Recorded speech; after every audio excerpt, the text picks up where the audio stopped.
Hello दोस्तों, तो स्वागत है मेरे यूट्यूब चैनल में। और आज हम पढ़ने वाले हैं सर्वोच्च न्यायालय। ओके, सर्वोच्च न्यायालय से रिलेटेड जो भी क्वेश्चन हैं, प्रीवियस ईयर क्वेश्चन, मतलब कि 1992 से 2025 तक, लेटेस्ट तक जो भी पॉलिटी के क्वेश्चन आए हैं, वो सभी क्वेश्चन जो है इस बुक में दिया हुआ है और हम इसको करने की कोशिश करेंगे। ये क्वेश्चन जो मैंने लिया है, किस बुक से लिया है, आप लोग को शायद जानने के इच्छुक होंगे, तो मैं बताना चाहता हूँ। ये बुक है आरबीडी पब्लिकेशन का, बिहार क्वेश्चन किलर भारत राज्य व्यवस्था, जो बीपीएससी और बीएसएससी परीक्षा में पूछे गए क्वेश्चन 1992 से 2025 तक, प्रश्नों के अध्ययवार व्याख्या सहित हल जो है खान सर के द्वारा बिहार केसरी, इसमें जो है तब कि इस बुक से मैं पढ़ाऊँगा। तो आज हम पढ़ने वाले हैं चैप्टर नंबर 16 से, और ये है हमारा क्वेश्चन नंबर 1। ओके, इस हमारा पहला क्वेश्चन है कि भारत है ना, भारत संविधान की व्याख्या करने का मुख्य अधिकारी कौन है। राइट, हमारा पहला क्वेश्चन है कि भारत के संविधान का मतलब भारत के संविधान में कुछ ऐसे होते हैं, ऐसे चीज़ जो समझ नहीं आता है, तो उनको व्याख्या करने का अधिकार जो है किसे है। जैसे मैं एग्जांपल के लिए बताना चाहता हूँ कि जैसे कि राइट टू लाइफ, जो कि अनुच्छेद है ना, अनुच्छेद 21 में दिया गया है। उस अनुच्छेद में जो है बहुत सारे, जैसे कि सोना हो गया, वो भी राइट टू लाइफ के अंतर्गत आता है। और जैसे कि स्वच्छ पानी पीना, ये सब जो चीज़ें थी ना, पहले नहीं थी, लेकिन समय समय के अनुसार है ना जो है बदलती गई है। जैसे कि इंटरनेट यूज़ करना, ये भी राइट टू लाइफ के अंतर्गत आता है, ठीक ना। तो मैं ऐसा बताना चाह रहा हूँ, ठीक ना। तो इस प्रकार की व्याख्या कौन करता है, तो इस प्रकार व्याख्या करने का अधिकार जो है हमारे उच्चतम न्यायालय को है। राइट, तो कहते हैं कि भारत के संविधान की व्याख्या करने का मुख्य अधिकारी उच्चतम न्यायालय है। ओके, जो संविधान देश का सर्वोच्च कानून है, और इसकी व्याख्या जो है करने का अधिकार जो है अनुच्छेद कितना है, अनुच्छेद 124 है ना। अनुच्छेद 124 के तहत जो है सर्वोच्च न्यायालय के पास है ना, सर्वोच्च न्यायालय है ना, सर्वोच्च न्यायालय के पास जो है। ओके, तो हम नेक्स्ट क्वेश्चन की ओर बढ़ते हैं। हमारा नेक्स्ट क्वेश्चन क्या है कि कॉलेजियम प्रणाली के बारे में है ना, जैसे कि जज की जो नियुक्ति की जाती है ना। तो क्या है, निम्नलिखित कथनों पर विचार कीजिए और बताइए कि कौन कौन से जो है कथन जो है सही है। राइट, तो सबसे पहले मैं कॉलेजियम प्रणाली के बारे में कुछ बताना चाहता हूँ, है ना। तो सुप्रीम कोर्ट जो होता है, उसमें कॉलेजियम एक 5 सदस्य जो है ना, 5 सदस्य जो है निकाय होती है। ओके, जिसकी अध्यक्षता जो है भारत के मौजूद मुख्य न्यायाधीश करते हैं। और इसमें न्यायालय में कार्यरत जो होते हैं, मतलब न्यायालय में जो कार्य कर रहे हैं, 4 अन्य जो है वरिष्ठ जो है न्यायाधीश शामिल होते हैं। राइट, उच्चतम न्यायालय और उच्च न्यायालय के न्यायाधीशों की नियुक्ति जो की जाती है, वो कॉलेजियम प्रणाली के माध्यम से ही की जाती है। तो आइए हम देखते हैं कि हमारा ऑप्शन क्या है। राइट, तो हमारा ए ऑप्शन है कि सुप्रीम कोर्ट कॉलेजियम 5 सदस्य निकाय है। जो ये 5 सदस्य निकाय होती है, ये तो करेक्ट है, जिसकी अध्यक्षता भारत के मौजूद मुख्य न्यायाधीश करते हैं। ये भी मैंने अभी तुरंत बताया था। और उसमें समय इसमें न्यायालय में कार्यरत कर एक वरिष्ठ न्यायाधीश होते हैं। ओके, इसमें न्यायालय में कार्य क्या है, इसमें न्यायालय में कार्यरत और क्या है कि और अन्य, ये होगा कार्यरत और अन्य जो है, यहाँ पे अन्य है ना, अन्य है ना, 4 वरिष्ठ न्यायाधीश शामिल होते हैं। राइट, तो इसके अनुसार से क्या हुआ मैंने बताया, तो ये आंसर जो है करेक्ट है। राइट, तो संसद ने विधि द्वारा कॉलेजियम प्रणाली का प्रारंभ किया, ये गलत है। ओके, संसद ने नहीं किया है।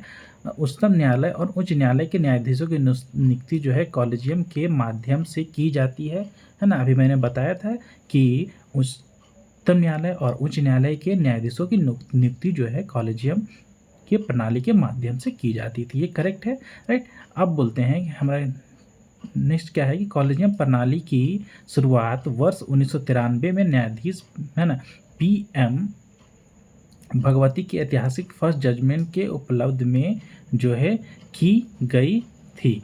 तो कॉलेजियम प्रणाली की शुरुआत वर्ष 1993 में हुई थी, में न्यायाधीश PM PM है, PN है, राइट, ये PN है, PN ना, PN भागवती के ऐतिहासिक फर्स्ट जज मामले के उपलक्ष्य में की गई थी। यहाँ पे देखिए 1993 में तो ये करेक्ट है, राइट, लेकिन ये है PN भागवती। इसके जगह पे जो उस टाइम जज थे ना, जो जिन्होंने मतलब कि उस टाइम क्या कहते हैं कि इस प्रणाली को शुरुआत करने वाले न्यायाधीश का नाम था JS वर्मा, राइट।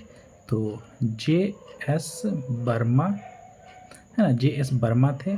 और ये जो था ऐतिहासिक जो है फर्स्ट जज मामले के उपलक्ष्य में की गए थे। फर्स्ट जज नहीं था, इसको सेकेंड जज कहते हैं ना, सेकेंड जज है ना, केस, सेकेंड जज केस, राइट।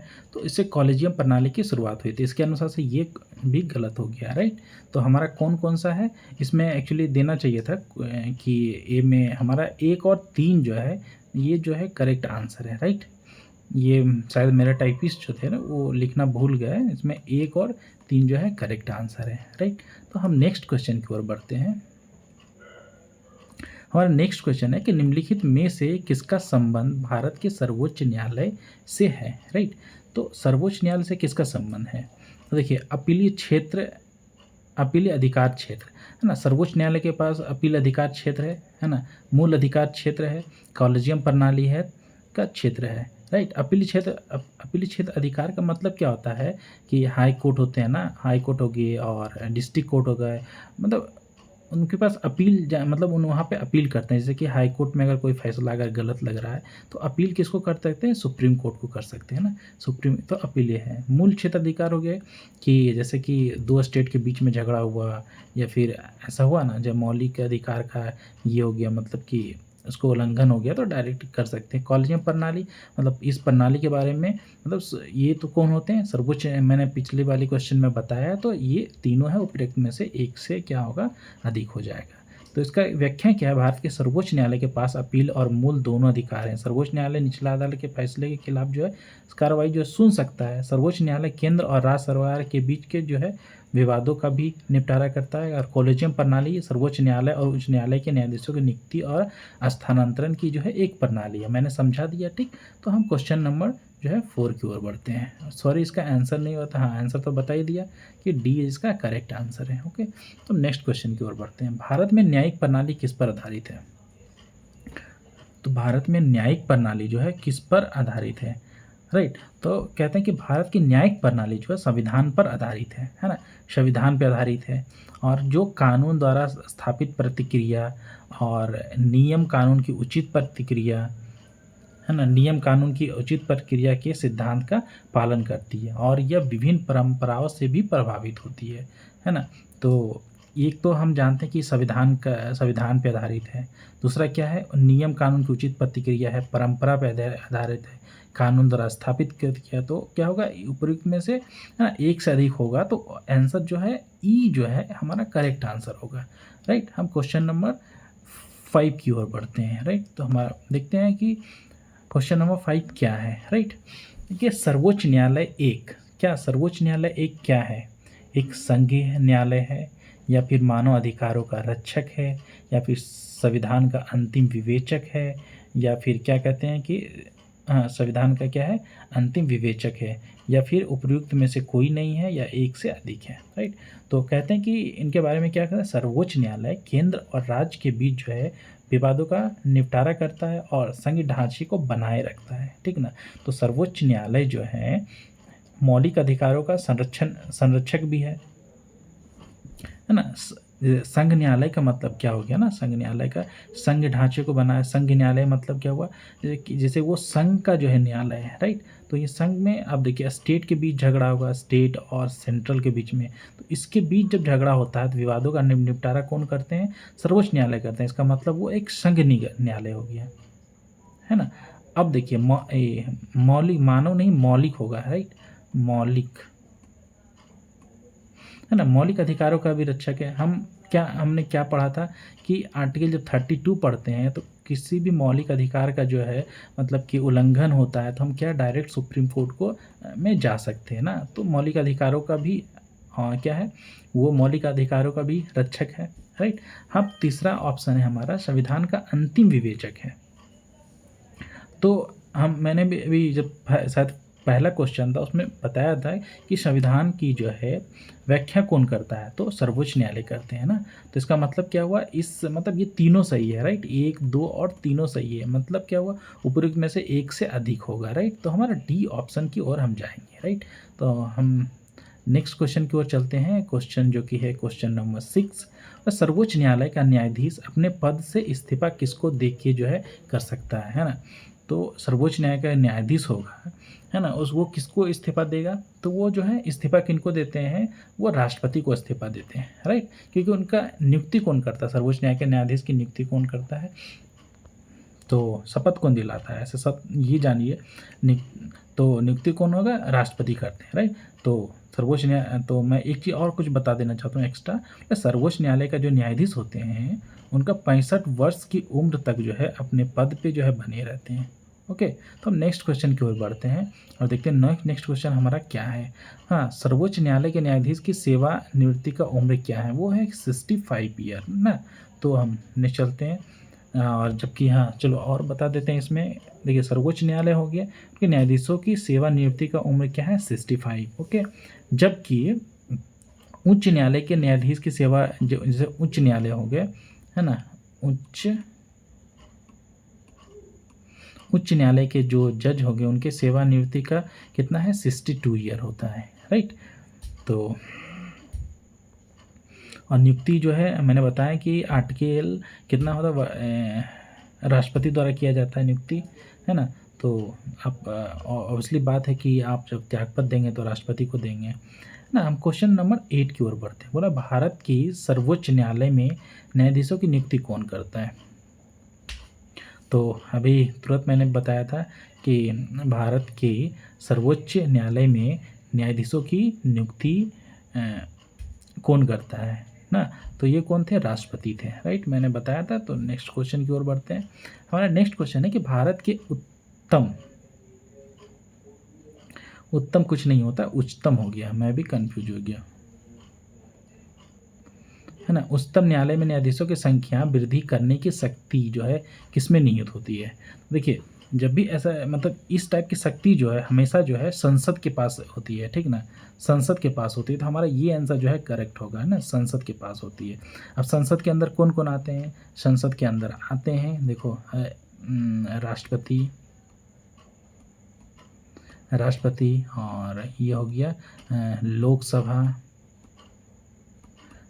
हो गया, और कौन होता है, राज्यसभा होता है ना। तो संसद के पास होता है। देखिए इतना मिल के जो है मतलब कि मतलब न्यायाधीशों की संख्या जो है, अगर उनको चाहिए कि न्यायाधीश की संख्या मतलब बढ़ा दें तो वो बढ़ा सकते हैं, राइट।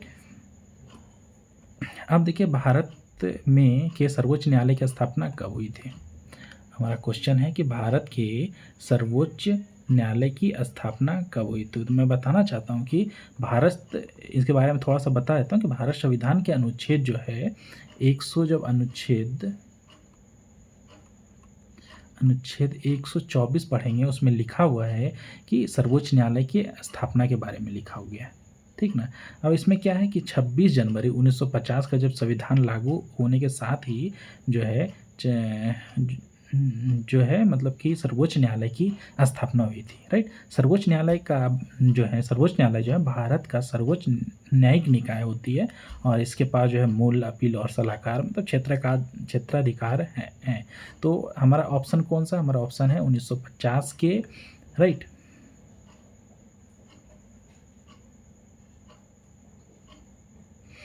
सॉरी, है ना, संसद के एक अधिनियम द्वारा, ये नहीं है और ये भी नहीं है, ये भी नहीं है, भारत के संविधान द्वारा किया गया था इसकी स्थापना। और इसकी स्थापना कब की गई थी, 26 जनवरी 1950 को की गई थी, राइट। यहाँ पे है 1950 में संसद के एक अधिनियम द्वारा नहीं हुआ था, संसद के एक अधिनियम द्वारा नहीं हुआ था, ये संविधान में इसका वर्णन है अनुच्छेद 124 में, राइट। ये संवैधानिक निकाय हो गया, राइट। नेक्स्ट क्वेश्चन की ओर बढ़ते हैं। नेक्स्ट क्वेश्चन है कि न्यायिक पुनरावलोकन का अर्थ है यह है कि न्यायिक पुनरावलोकन को अंग्रेजी में कहते हैं जुडिशियल रिव्यू, है ना? मतलब कि कोई भी चीज़ को, जैसे कि कोई भी कानून है, बनाया गया है, उसको फिर देखा जाता है, सर्वोच्च न्यायालय देखेंगे। सच्चे अगर कोई मतलब विवाद उत्पन्न हुआ तो सर्वोच्च न्यायालय जो है उस कानून को देखेंगे, है ना? उसको फिर से मतलब कि जाँच करेंगे कि ये कानून जो है सही है कि गलत है। तो फिर ऐसे करते हैं ना कि सर्वोच्च न्यायालय को सभी प्रकरणों पर अंतिम अधिकार प्राप्त होता है, राइट? ये नहीं है सर्वोच्च न्यायिक मतलब जुडिशियल रिव्यू का मतलब राष्ट्रपति के विरुद्ध दोषा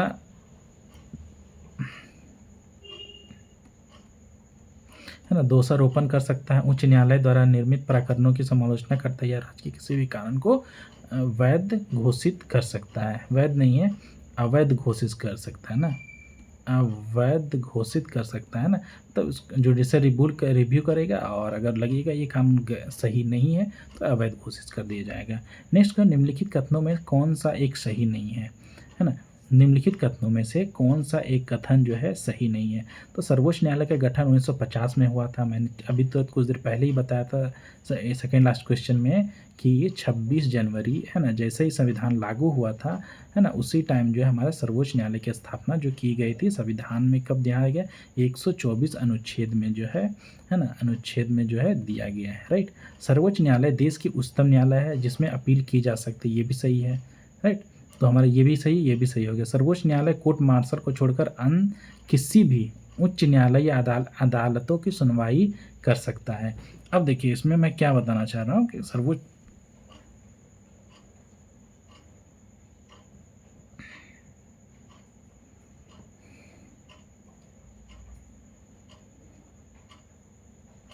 तो यहाँ क्या है ना कि कोर्ट मार्शल को छोड़कर, तो क्या है, कोर्ट मार्शल जब किसी का होता है ना तो उसके निर्णय के खिलाफ भी अपील जो है सुन सकता है, राइट? तो ये क्वेश्चन, ये जो है हमारा ऑप्शन गलत हो गया, मतलब ये मतलब इसके अनुसार सही नहीं है, मतलब ये ऑप्शन जो है सही नहीं है, राइट? तो सर्वोच्च न्यायालय कोर्ट मार्शल के साथ उन किसी भी उच्च न्यायालय या अदालतों की सुनवाई जो है कर सकता है, तो ये भी सही है ना? मतलब ये भी कथन सही है, ये भी सही है, ये भी सही है, मतलब ये कथन जो है गलत है। लेकिन इसमें पूछ रहा है सही नहीं है, मतलब कौन सा कथन गलत है, तो हमारा सी जो है करेक्ट आंसर हो जाएगा, राइट? तो हम नेक्स्ट क्वेश्चन की ओर बढ़ते हैं, देखते हैं क्या है। मतलब भारत के सर्वोच्च न्यायालय ने किन किन मुकदमों में सर्वप्रथम संविधान के मूल ढांचे का सिद्धांत जो है दिया था, है ना? तो किन किन में दिया था, देखो सबसे पहले क्या कहते हैं कि पहला हमारा कौन सा ऑप्शन है कि गोलकनाथ गोलकनाथ बनाम पंजाब राज्य। दूसरा ऑप्शन है केशवानंद भारती बनाम, तो अगर मौलिक मूल ढांचे का सिद्धांत बोले तो ये सिद्धांत को, है ना, ये केशवानंद भारती जो है बनाम केरल राज्य को माना जाता है, ठीक ना। मिनर्वा मिल्स बनाम भारत के संग, ये भी नहीं है, और हमारा डी ऑप्शन नहीं है, ए और ए नहीं है, इसलिए बी नहीं है, तो हमारा क्या है, option B is the correct answer, right? तो हम क्वेश्चन नंबर 14 की ओर बढ़ते हैं। 40 है कि इंदिरा शाहनी बनाम भारत संघ, है ना, इंदिरा शाहनी बनाम भारत संघ मुकदमे में सर्वोच्च न्यायालय का निर्णय किस विषय से संबंधित है ना, किस विषय से संबंधित है? तो देखिए यहाँ पे क्या है, सरकारी नौकरियों में अनपिछड़ा वर्ग का आरक्षण या मूल ढांचे का सिद्धांत। मूल ढांचे का सिद्धांत किस में था? तो मूल ढांचे का सिद्धांत अभी मैंने पिछले वाले में बताया था, केशवानंद भारती बनाम केरल राज्य, है ना। अनुसूचित जाति के प्रमोशन में आरक्षण की स्वीकृति, है ना, या फिर अनुसूचित जनजाति के आरक्षण को बढ़ाना। तो मैं बताना चाहता हूँ कि इंदिरा शाहनी बनाम संघ जो मुकदमा जो है, ये जो है इंदिरा शाहनी मामला जो है 1992 में हुआ था, ठीक ना। और इस मामले में हुआ क्या था कि इस मामले में सर्वोच्च न्यायालय ने मंडल आयोग की सिफारिश को मंडल मतलब एक क्या है, मंडल आयोग बनाया गया था, है ना, मंडल आयोग, है ना, मंडल आयोग बनाया गया था। और उन्होंने जो सिफारिश की थी, मतलब कि जिसमें सरकारी नौकरी के बारे में था और अनपिछड़ा वर्ग जैसे कि ओबीसी के लिए, है ना, ओबीसी के लिए 27% जो है आरक्षण का प्रावधान किया गया था, ठीक ना। और न्यायालय ने ये भी कहा था कि आरक्षण जो है ना, आरक्षण जो है 50% से अधिक जो है नहीं होगा, है ना, नहीं होना चाहिए, और क्रीमी लेयर को आरक्षण से बाहर रखा जाना चाहिए। ओके, तो हम कौन सा हमारा करेक्ट आंसर होगा? तो सरकारी नौकरी में अनपिछड़ा वर्ग का आरक्षण के बारे में जो था इंदिरा शाहनी बनाम जो है मंडल कमीशन, है ना, ये सब जो था रिलेटेड था। तो हम नेक्स्ट क्वेश्चन की ओर बढ़ते हैं। नेक्स्ट क्वेश्चन है, किसी कार्य को अभिलंब करने के लिए न्यायालय के किन विशेष लेखों को जारी करने की याचना मतलब कि होती है ना? लेखों, ये लेखों है ना, लेखों को जारी करने का जो है मतलब होता है, राइट। तो हम देखते हैं, एक उत्प्रेषण है ना, उत्प्रेषण है, दूसरा क्या है, अधिकार परीक्षा है, तीसरा क्या है, बंदी प्रत्यक्षकरण है, चौथा क्या है, परमादेश है ना। इसका मतलब क्या होता है, देखिए जब मैं थोड़ा सा आपको समझाना चाह रहा हूँ। जैसे रिट जो है, जैसे कि रिट जो है, एक मिनट, रिट जो है 5 तरह के होते हैं भारत संविधान में। रिट जो है 5 तरीके के होते हैं, ठीक है ना। जैसे बंदी प्रत्यक्षकरण, बंदी प्रत्यक्षकरण हो गया, ही उसको जैसे बंदी प्रत्यक्षकरण ना, इसको क्या कहते हैं, हेबियस कॉर्पस बोलते हैं, हेबियस कॉर्पस बोलते हैं। और क्या हो गया, देखिए परमाधिकार, इसको क्या बोलेंगे, परमाधिकार को मैंडमस बोलेंगे, मैंडमस बोलेंगे। और अधिकार परीक्षा को क्या बोलेंगे, अधिकार परीक्षा को बोलेंगे क्यू वारंटो, है ना, क्यू वारंटो बोलेंगे। और उत्प्रेषण को इसको क्या बोलते हैं, सर्टिओरारी, राइट। ये हो गया जो हमारा दिया हुआ था, मैंने उसको बताया, ठीक ना। अब मैं जो है इस बारे में क्या बोला कि लेखों को जारी करने की याचना की जाती है, राइट ना। तो देखिए मैं आपको समझाता हूँ। अब क्या हो गया, जैसे कि मैं, एक मिनट,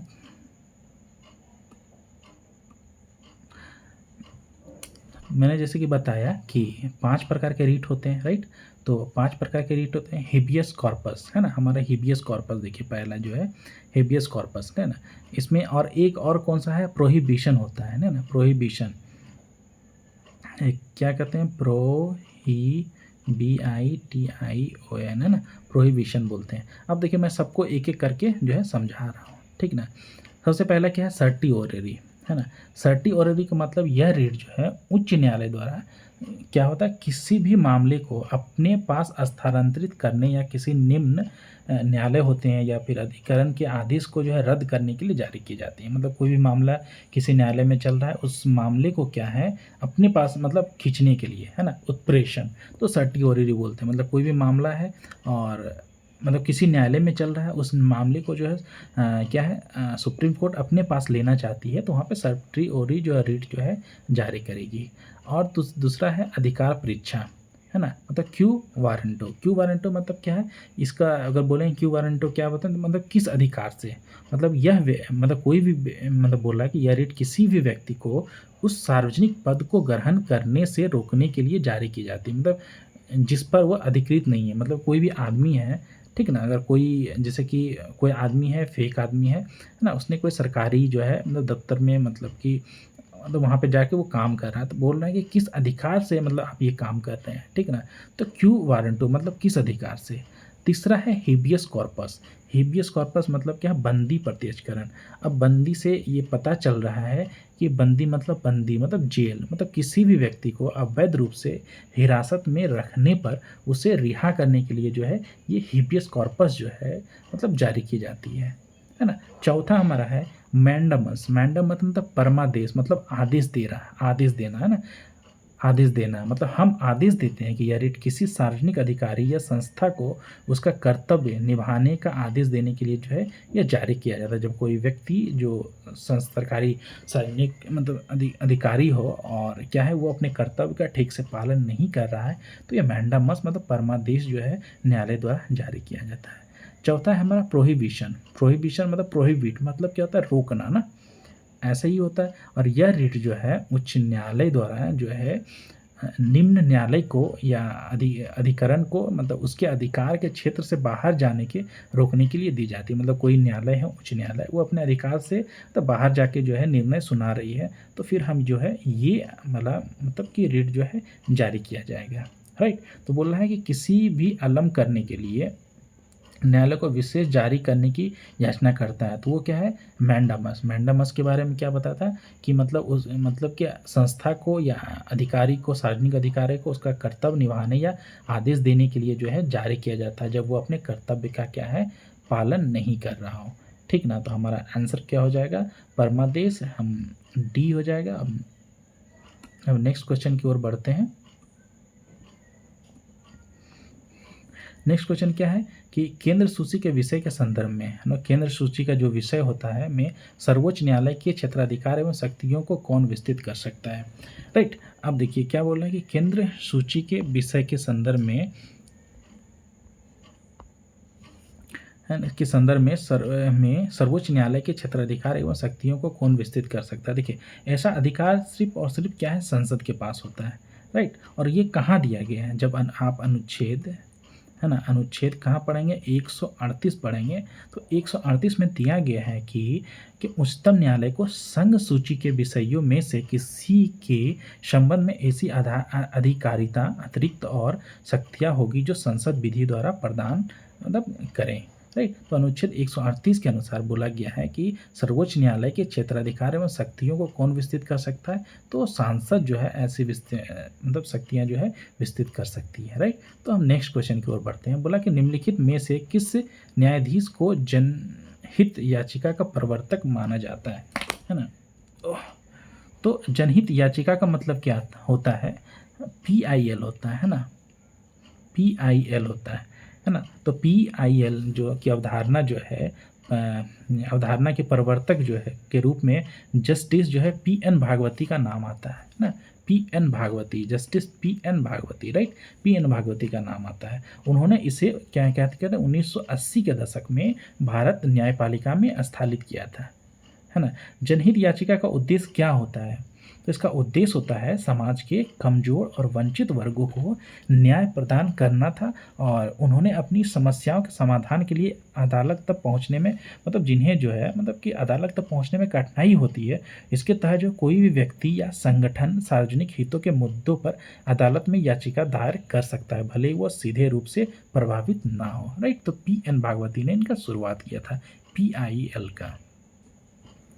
नेक्स्ट क्वेश्चन है कि निम्नलिखित में से किस मामले को उच्चतम न्यायालय में प्रत्यक्ष रूप से दाखिल नहीं किया जा सकता है। देखिए, दो या दो से अधिक राज्यों का विवाद होगा तो प्रत्यक्ष रूप में आप सुप्रीम कोर्ट में जा सकते हैं, मतलब सुप्रीम कोर्ट में सुनवाई होगा। मूल अधिकारों का अतिक्रमण के विरुद्ध मामला आएगा तो आर्टिकल 32 है ना। किसी भी व्यक्ति की संपत्ति दूसरे द्वारा बलपूर्वक अधिकृत होने से, देखिए ये सब मामला पहले डिस्ट्रिक्ट में जाएगा, डिस्ट्रिक्ट से फिर क्या होगा, है ना, पहले डिस्ट्रिक्ट में जाएगा, फिर हाई कोर्ट में जाएगा, तब जाके अगर हाई कोर्ट में नहीं हुआ तब जो है सुप्रीम कोर्ट जाएगा, ठीक ना। तो ये भी क्या है, ये मतलब गलत हो गया, है ना। डायरेक्ट यहाँ पे पूछा कि डायरेक्ट कौन सा मतलब कि जा सकते हैं ना, तो है ना, तो क्या पूछा गया, नहीं दाखिल किया जा सकता, मतलब कि ये आंसर हमारा होगा, है ना, इससे डायरेक्ट जो है हम नहीं जा सकते, राइट। तो नेक्स्ट क्वेश्चन की ओर बढ़ते हैं। बोला किसी व्यक्ति का अवैध निरोध के मामले में न्यायालय द्वारा जारी कृत निम्न में कौन से है ना। क्या पूछा गया है कि अवैध निरोध, है ना। तो अवैध निरोध के मामले में न्यायालय द्वारा जारी की रिट जो है कौन सा होता है, तो हैबियस कॉर्पस होता है, ओके। तो हैबियस कॉर्पस मतलब कि अवैध निरोध ना, अवैध निरोध का मतलब क्या, मतलब बंदी बनाना होता है ना, तो ये हैबियस कॉर्पस हो गया, तो ये हो गया, राइट, हमारा पहला करेक्ट आंसर। नेक्स्ट क्या है, भारत संविधान का कौन सा अनुच्छेद सर्वोच्च न्यायालय के बारे में मतलब कि बारे में है ना। तो भारत का कौन सा अनुच्छेद जो है सर्वोच्च न्यायालय के बारे में है। देखिए यहाँ पे अनुच्छेद क्या 123 दिया हुआ है, 124 दिया गया है, 153 दिया गया है और 213 दिया गया है। जब मैं क्वेश्चन मतलब कुछ देर पहले करवा रहा था, मैंने बताया था कि 124 में जो है सर्वोच्च न्यायालय के बारे में दिया गया है ना। 124 में सर्वोच्च न्यायालय के बारे में दिया गया है ना। जब मैंने बताया था कि सर्वोच्च न्यायालय की स्थापना कब हुई, उस टाइम मैंने बताया था। अब देखिए हमारा 123, 153 और 213 जो सब बहुत ये ज़्यादा महत्वपूर्ण है, तो अनुच्छेद तो मैंने सोचा इसको बता देता हूँ, ठीक ना। तो देखिए यहाँ पे क्या होगा, 123, 123 क्या है, तो 123 जो है अध्यादेश जारी है, राष्ट्रपति का अध्यादेश जारी करना है ना। अध्यादेश जारी करने का मतलब राष्ट्रपति अध्यादेश करते हैं। जब भी होता है, क्या होता है ना, संसद का कोई भी सदन जो है बैठक में ना हो तो राष्ट्रपति जो है तुरंत जो है उस मतलब कोई जब इमरजेंसी सिचुएशन आ जाता है तो उस टाइम क्या होता है, एक अध्यादेश जारी किया जाता है, ठीक ना। अध्यादेश जो है कानून की तरह होता है ना। तो वो जो है कानून के जैसे ही काम करता है। लेकिन क्या होता है, जैसे ही संसद का मतलब दोनों सदन जो है ना, जब सदन का जो है संसद की अगली बैठक होगी, ठीक ना, तो अगली बैठक होगी तो मतलब उस अध्यादेश को दोनों सदन में 6 हफ्ते के अंदर जो है पास कराना पड़ता है, ठीक ना। अगर पास नहीं होता है तो अध्यादेश जो है खत्म हो जाता है। ओके, तो इसका उसे तुरंत कानून बनाने की स्थिति में किया जाता है। जैसे कि मैंने बताया कि इमरजेंसी वाली स्थिति जब होते हैं तो अध्यादेश जो है जारी किया जाता है। सेम है 223 जो है राज्यपाल के बारे में बताया, क्या राज्यपाल जो है ना, राज्य में जो है अध्यादेश जारी करते हैं। जैसे कि क्या है कि जैसे कि आप सेंट्रल लेवल पे जानेंगे, संघ क्षेत्र पे जाएंगे तो क्या हुआ, राष्ट्रपति जो होते हैं कानून का हेड होते हैं, है ना। तो उस प्रकार क्या हुआ, संविधान का हो गया। तो राज्य स्तर पे कौन होता है, राज्यपाल होते हैं ना। तो राज्यपाल को ये शक्ति प्राप्त है कि वो अध्यादेश जो है जारी कर सकता है अनुच्छेद 253 के मतलब 213 के अनुसार, राइट। अब आ गया हमारा क्या बचा, 153 में बताया गया है कि राज्यों में जो है राज्यपाल मतलब हर राज्य का जो है एक राज्यपाल होगा, ठीक ना, है ना, राज्य है ना पाल होगा, है ना, राज्यपाल होगा। और ये भी बताया गया है कि एक व्यक्ति को एक से ज़्यादा जो है मतलब राज्यों का राज्यपाल बना सकता है, ठीक ना। और राज्यपाल की नियुक्ति कौन करते हैं, राज्यपाल की नियुक्ति जो है राष्ट्रपति द्वारा किया जाता है। और राज्यपाल का जो है क्या कहते हैं कि कार्यकाल जो है फिक्स नहीं होता है, ठीक ना। मतलब राष्ट्रपति कभी भी चाहे तो राज्यपाल को जो है हटा सकते हैं। ओके, इतना सारा मैंने बता दिया। अब तो नेक्स्ट क्वेश्चन की ओर बढ़ते हैं। इसका आंसर आपको पता हो गया तो सर्वोच्च न्यायालय, तो हमारा ऑप्शन जो है बी जो है करेक्ट आंसर होगा। ओके, नेक्स्ट है कि भारत में संघ न्यायालय की स्थापना किस अधिनियम रिपोर्ट द्वारा की गई थी, है ना। भारत में संघ न्यायालय की स्थापना जो है किस अधिनियम द्वारा की गई थी, तो भारत में संघ न्यायालय की स्थापना भारत सरकार अधिनियम 1935 के जो है तहत की गई थी, राइट। और यह एक न्यायिक निकाय था जिसे भारत संविधान के तहत राज्य और संघ के बीच विवादों का समाधान करने के लिए स्थापित किया गया था। संघ न्यायालय की स्थापना जो है 1 अप्रैल 1937 को हुई थी, राइट। संघ न्यायालय की स्थापना अगर बोले, संघ न्यायालय की स्थापना तो कब हुई थी, 1 अप्रैल है ना 1937 ईस्वी को की गई थी। किस अधिनियम के द्वारा की गई थी, तो भारत सरकार अधिनियम 1935 के द्वारा, राइट। तो नेक्स्ट क्वेश्चन की ओर देखते हैं। मतलब भारत एकीकृत न्यायपालिका रखता है क्योंकि, मतलब भारत एकीकृत न्यायपालिका रखता है क्योंकि क्या है, क्योंकि मतलब ये है कि भारत में न्यायपालिका जो होते हैं सर्वोच्च न्यायालय के नेतृत्व में एकीकृत प्रणाली के तहत कार्य करती है, राइट। तो उच्च न्यायालय के न्यायाधीशों की नियुक्ति राष्ट्रपति द्वारा होती है और वे राज्य सरकार के स्वायत्त मतलब भाग के रूप में कार्य करते हैं। हम देखते हैं हमारा ऑप्शन क्या है। भारत में एक मौलिक विधि तथा सर्वोच्च स्तर पर सर्वोच्च न्यायालय और उसके नीचे उच्च न्यायालय के साथ न्याय पाया जाता है। मतलब कि ये सही है। उच्च न्यायालय के न्यायाधीश जो है राष्ट्रपति द्वारा नियुक्त किया जाता है, ये भी सही है। उच्च न्यायालय केंद्र शासन के एक उपभाग के रूप में गठित किए गए हैं सर्वोच्च न्यायालय,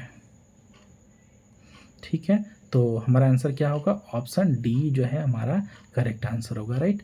तो हम नेक्स्ट क्वेश्चन की ओर बढ़ते हैं।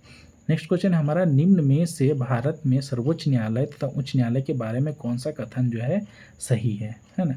तो कौन सा कथन सही है, तो उच्च यह न्यायालय किसी भी विधायन या कार्यपालिका के कार्य को संवैधानिकता वैधता का निर्धारण करते हैं। मतलब सर्वोच्च न्यायालय तब उच्च न्यायालय बोला। तो इसमें क्या है कि भारत में जो है सर्वोच्च न्यायालय और उच्च न्यायालय संवैधानिक वैधता का निर्धारण करते हैं, राइट। तो निर्धारण करते हैं और उन्हें संविधान की व्याख्या करने की जो है शक्ति प्राप्त है, राइट। और ये शक्ति प्राप्त है। हमारा दूसरा ऑप्शन क्या है, इस न्यायालय को संविधान की व्याख्या करने की शक्ति प्राप्त है। तो देखिए दोनों न्यायालय होते हैं, सर्वोच्च न्यायालय भी व्याख्या करता है, उच्च न्यायालय भी व्याख्या करता है। अब बोला कि इसके न्यायाधीशों को केवल संसद दोनों सदनों से अलग अलग 2/3 जो है बहुमत से पूरी अविश्वास प्रस्ताव द्वारा ही क्या है हटाया जा सकता है ना।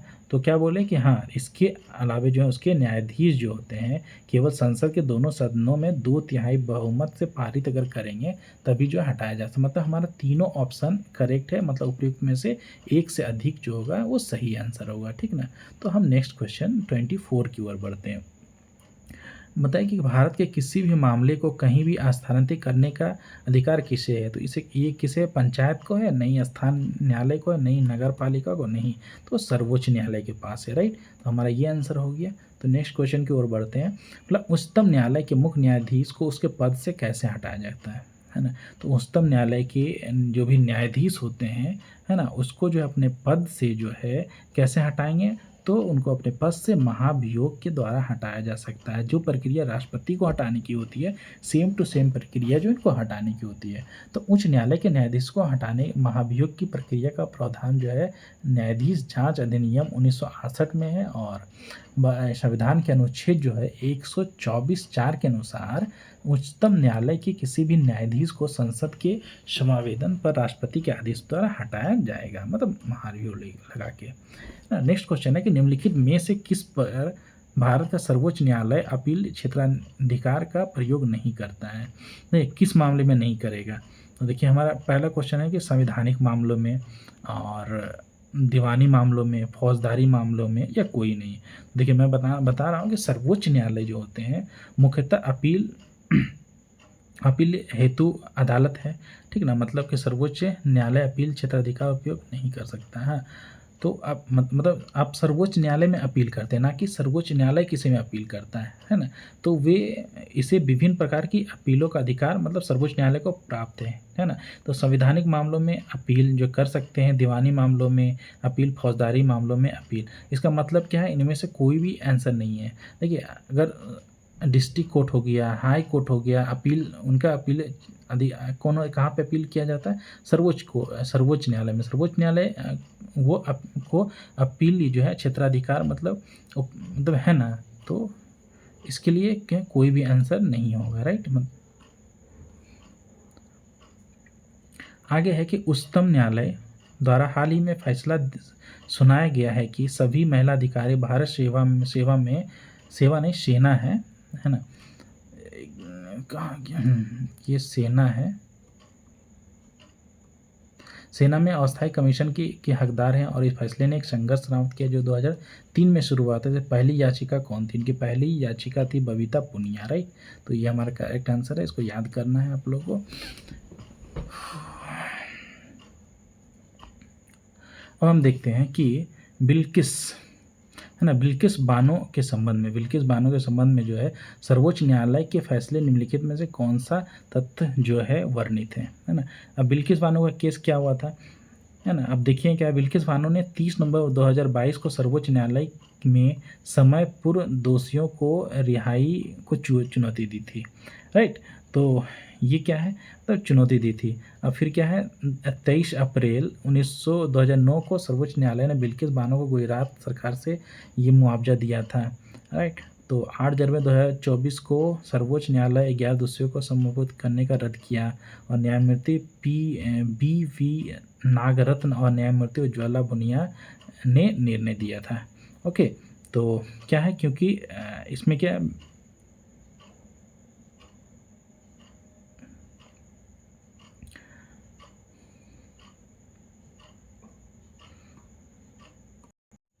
तो दोस्तों मैं यहाँ पे जो है क्या, बिल्किस बानो का जो केस हुआ था, मैं उस केस को जो थोड़ा सा बताना चाहता हूँ, अगर आप नहीं जानते हैं तो। ये क्या था कि ये बहुत ही चर्चा में था। मतलब यह मामला जो है 2002 में जो है घटित हुआ था, राइट। 2002 में घटित हुआ था, जो गुजरात दंगों के दौरान हुआ था। इसमें क्या हुआ था, ये तारीख क्या था घटना का, मतलब 3 मार्च 2002 था। और क्या था, 27 फरवरी 2002 को क्या ना गोखरा में साबरमती एक्सप्रेस में क्या आगजनी हुई थी, जिसमें से 59 जो है कार सेवक मारे गए थे। इसके बाद गुजरात में सांप्रदायिक जो है दंगे हो गए थे, ठीक ना। बिल्किस बानो उस समय जो है 21 साल की और 5 महीने की वो गर्भवती थी। वे अपने परिवार के 15 अन्य सदस्यों के साथ दंगों से बचने के लिए भाग रही थी। ओके, उसमें दंगा हो गया था। लेकिन हुआ क्या था, बिल्किस बानो और उसका परिवार जो है एक पहाड़ी पे जो था छुपा हुआ था। लेकिन करीब क्या हुआ ना, 20-30 लोग आए और मतलब उनके परिवार के 14 लोगों को मार दिया। 3 साल की, जिसमें से क्या था उनकी बेटी, 3 साल की बेटी था, उन्हें भी मार दिया है। और बिल्किस बानो के साथ जो है गैंग रेप किया गया है। तो इस पर क्या है, कानूनी कार्रवाई क्या हुआ था, गुजरात पुलिस जो है मामले को दबाना चाहती थी, तो उन पे भी एक्शन लिया गया था। सीबीआई जांच हुई थी और 2008 ईस्वी में जो है 11 दोषियों को उम्र कैद की सजा मिली थी। लेकिन हुआ था क्या कि 15 अगस्त 2022 के दिन गुजरात सरकार ने अच्छे व्यवहार के आधार पर 11 दोषियों को जो है रिहा कर दिया, सही ना। तो 11 दोषियों को जब रिहा कर दिया तो यह निर्णय गुजरात सरकार की क्षमा नीति के तहत लिया गया था। तो बिल्किस बानो को बिना सूचना के जो है ये रिहाई दी गई थी, जिससे देश भर में जो है बहुत मतलब कि आक्रोश जो है फैल गया था। तो बिल्किस बानो ने सुप्रीम कोर्ट में पुनर्विचार याचिका जो है दायर की थी। तो 2024 में सुप्रीम कोर्ट ने गुजरात सरकार की क्षमा नीति को गलत ठहराते हुए 11 दोषियों की रिहाई जो है रद्द कर दी और उन्हें सरेंडर करने का जो है आदेश दिया था, राइट। तो आप जब पढ़ेंगे तो मैंने क्या बताया कि 30 नवंबर 2022 को के समय जो है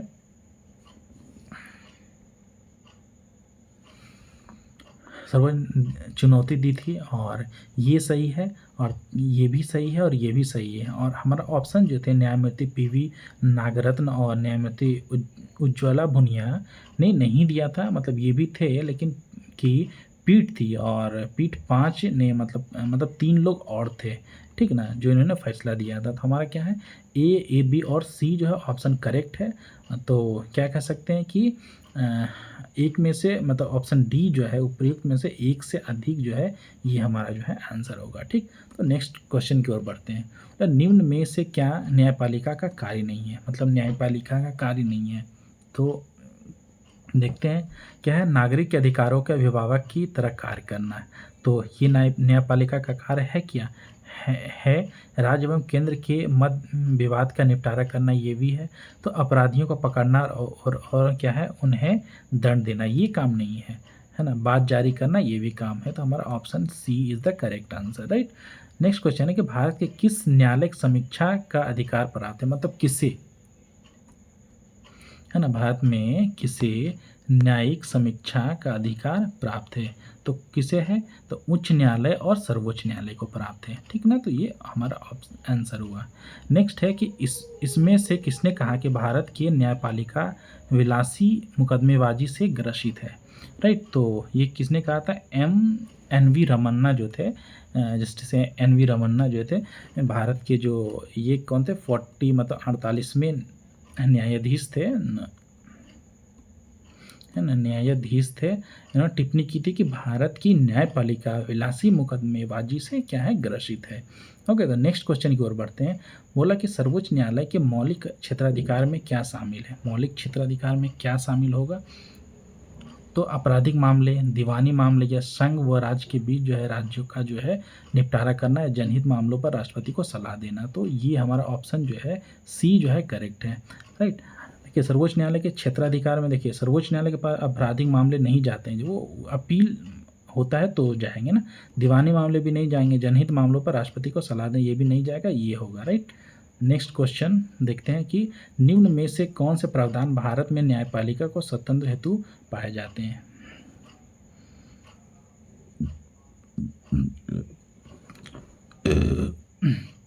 निम्न में कौन से प्रावधान भारत में न्यायपालिका को स्वतंत्रता हेतु क्या है, पाए जाते हैं ना। तो देखते हैं क्या है। तो भारत के संविधान के तहत क्या है कि इसमें संवैधानिक नियुक्तियां होना, है संवैधानिक नियुक्तियाँ होना, या फिर न्यायाधीश के वेतन एवं भत्ते संचयी निधि पर भरी होती हैं। और बताओ अवकाश ग्रहण करने और अवकाश, ये अवकाश होगा, ठीक है ना।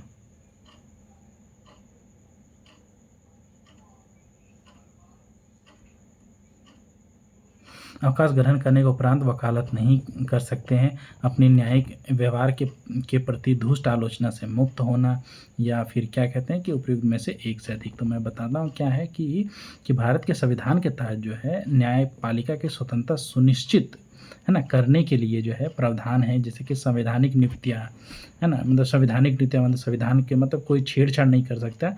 और उनके वेतन जो है संचित निधि, मतलब उनको वेतन मिलेगा ही, तो फिक्स टेन्यूर है। तो इस सब के चलते जो है ना, इसका क्या उपयुक्त में से एक से जो है अधिक हो जाता है। कि न्यायिक जो है आलोचना से मुक्त होना, ये भी जो है ये इसी के कारण जो है मतलब कि ये क्या स्वतंत्रता मतलब पाई जाती है, इनमें से एक से अधिक आंसर हो गया, राइट।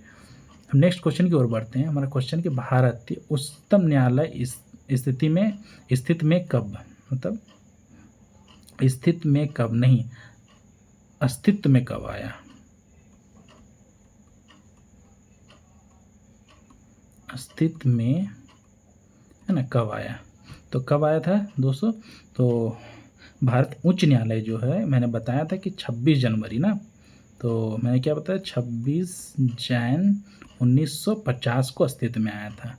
ओके, तो और ये कहाँ पे है, तो ये अनुच्छेद 124 है ना, 124 के अनुच्छेद में जो है ये दिया गया है।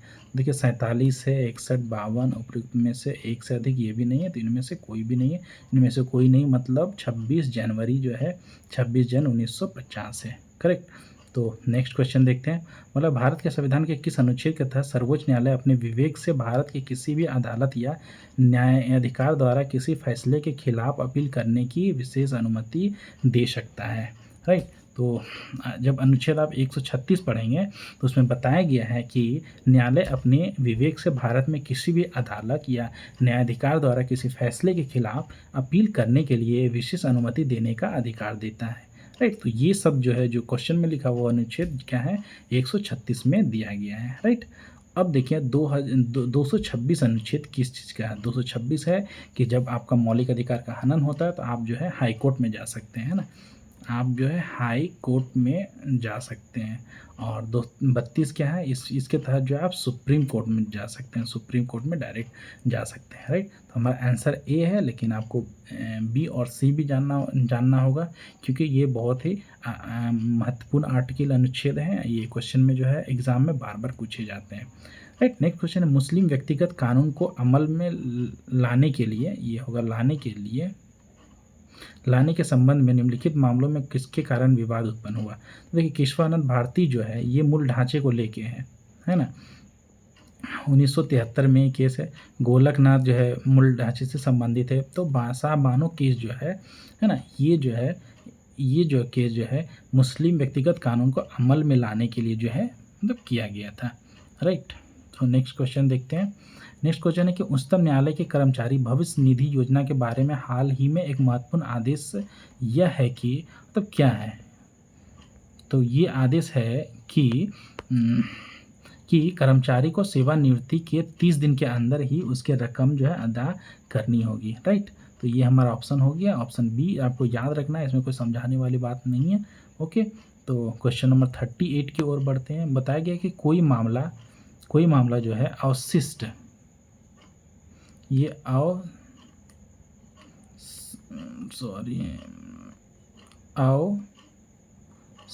ये जो है अवशिष्ट लिखा हुआ दोस्तों, शक्तियों के अंतर्गत। अवशिष्ट शक्तियाँ क्या होता है, मतलब शेष शक्तियाँ। जैसे कि आप जब 7वीं अनुसूची पढ़ेंगे ना, तो 7वीं अनुसूची के अंतर्गत, एक मिनट में बताता हूँ, 7वीं अनुसूची के जब पढ़ेंगे आप, तो इसमें जो है मतलब शक्तियों का विभाजन किया है ना। तो वो संघ की शक्ति होती है, मतलब और फिर कितना है, राज्य को कानून बनाने की शक्ति होती है। एक समवर्ती सूची होती है ना, समवर्ती संघ सूची और राज्य सूची हो गया, राष्ट्र सूची हो गया, एक समवर्ती सूची हो गया, राइट। 3 मतलब इसको बांटा गया 7वीं अनुसूची को। कि मतलब संघ सूची पे कौन कानून बनाएगा, राज्य सूची पे कौन कानून बनाएगा और समवर्ती सूची पे कौन कानून बनाएगा, राइट। तो इसमें ये लिखा हुआ है ना। तो इसके बाद जो है कुछ ऐसे कानून होते हैं जो तीनों में नहीं कवर हो पाते हैं, उसको अवशिष्ट बोल गया ना, अवशिष्ट शक्तियाँ, अवशिष्ट जो शक्तियाँ, अवशिष्ट जो मतलब कि और बचे हुए जो हैं अवशिष्ट मतलब, और रेस्ट जो है इन तीनों से बच गए हैं, उस पे जो है मतलब किसके उस पे जो है संघ का अधिकार होता है, मतलब उस पे जो कौन कानून बना सकती है, संघ कानून बना सकती है, ठीक है ना। तो अंतिम जो है अधिकार किसके पास है, मतलब कि अवशिष्ट शक्तियों के अंतर्गत आता है तय करने का अधिकार जो है, मतलब कि ये जो है मतलब कोई भी चीज़ ऐसा बचा रह गया, ठीक है ना, वो जो है उस पर बचा रह गया, तो उस पर जो है मतलब कौन तय करेगा, ठीक है ना, कौन डिसाइड करेगा कि ये अवशिष्ट सूची का ये विषय है। ओके, तो इस पे मतलब कौन तय करेगा, तो इस पे तय करने का अधिकार जो है सर्वोच्च न्यायालय के पास है, राइट। तो ये जो है अनुच्छेद जो है 248 में दिया गया है, राइट। तो हम नेक्स्ट क्वेश्चन की ओर बढ़ते हैं। बोला गया कि सर्वोच्च न्यायालय के न्यायाधीशों को पदच्युत किया जा सकता है ना, पदच्युत किया जा सकता है, पदच्युत मतलब हटाया जा सकता है सर्वोच्च न्यायालय के मुख्य न्यायाधीश को। तो कौन सा हटाएंगे, भारत के मुख्य न्यायाधीश द्वारा हटाया जाएगा, ये नहीं हटाया जाएगा, प्रधानमंत्री भी नहीं हटाते, संसद के दोनों सदनों द्वारा जो है हटाया जा सकता है, राइट। नेक्स्ट क्वेश्चन है कि भारत के सुप्रीम कोर्ट के संदर्भ में कौन सा कथन सही है। अब सुप्रीम कोर्ट के कथन में कौन सा कथन सही है, तो देखिए इसका केवल मूल क्षेत्राधिकार है, सुप्रीम कोर्ट इसका क्या है, मूल क्षेत्राधिकार है, और इसका केवल अपील क्षेत्राधिकार है, या फिर बोला इसका केवल परामर्श संबंधी क्षेत्राधिकार है, या इसका मूल अपील और परामर्श क्षेत्राधिकार है। मतलब ये जो है इस सुप्रीम कोर्ट के बारे में देखिए, इसका मूल भी है, अपील भी है और परामर्श भी जो है क्षेत्राधिकार है, राइट। तो डी जो है हमारा करेक्ट आंसर है। नेक्स्ट देखते हैं क्वेश्चन क्या है। नेक्स्ट क्वेश्चन है, नेक्स्ट और लास्ट क्वेश्चन है दोस्तों, संविधान के तहत न्यायिक समीक्षा कौन करता है ना, संविधान के तहत जो है न्यायिक समीक्षा जो है कौन करेगा, न्यायिक समीक्षा कौन करेगा, तो दोनों सर्वोच्च न्यायालय और उच्च न्यायालय करते हैं, न्यायिक समीक्षा है ना, सर्वोच्च न्यायालय और उच्च न्यायालय जो है करते हैं, है ना। तो दोस्तों ये हमारा 41 लास्ट क्वेश्चन था, और हम इसके बाद जो है क्या पढ़ने वाले हैं मैं दिखा देता हूँ। हाँ, इसके बाद पढ़ेंगे हम विभिन्न उच्च न्यायालय के बारे में पढ़ेंगे। अभी तो हमने क्या सर्वोच्च न्यायालय के बारे में पढ़ रहा था, और उच्च न्यायालय के बारे में पढ़ेंगे, राइट। तो अगर आपको जो है मेरा क्लास, मेरा पढ़ाने का स्टाइल जो है अगर अच्छा लगता है, तो मेरे चैनल को जो है ना, चैनल को लाइक एंड सब्सक्राइब कीजिए, है ना, लाइक एंड सब्सक्राइब कीजिए, ताकि मुझे जो है मोटिवेशन मिले, है ना, ताकि फ्यूचर में मैं ऐसे ही और अच्छे अच्छे वीडियो बना सकूं। ओके, तो मिलते हैं नेक्स्ट वीडियो में। ओके, तब तक आप लोग क्लास का आनंद लीजिए। Okay, thank you.